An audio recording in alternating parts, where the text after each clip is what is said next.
top story this lunchtime, President Park Geun-hye is facing the most serious test of her leadership thus far, with her approval rating plunging after her administration's poor handling of the ferry disaster in April and her failure to find a suitable prime minister.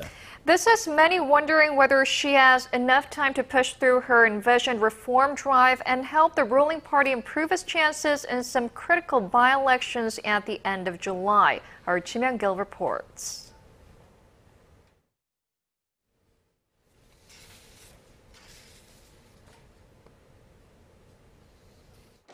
President Park is racing against time to win back support from voters before a by-election on July 30th, with many political pundits saying her party has a good chance of losing its majority in parliament.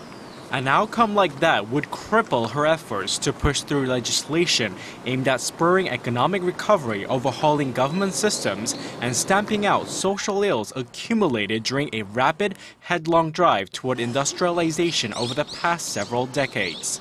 President Park's plan was to give a fresh impetus to her reform drive by shaking up her cabinet, but she ran into problems after her two prime minister nominees resigned one after another in the face of public criticism over morality and controversial remarks on history.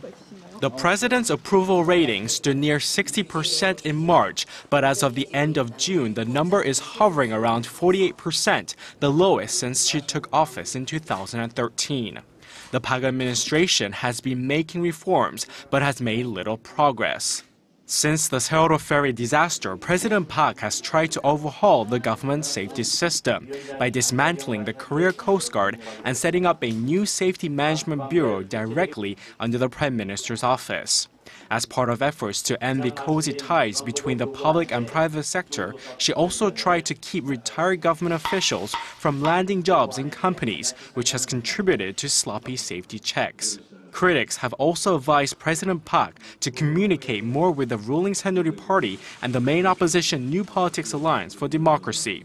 But with confirmation hearings for new cabinet members taking place at the National Assembly through next week and July's by-elections just around the corner, the president may have to come up with new tactics to regain the people's trust. Ji Myung-kil, Arirang News.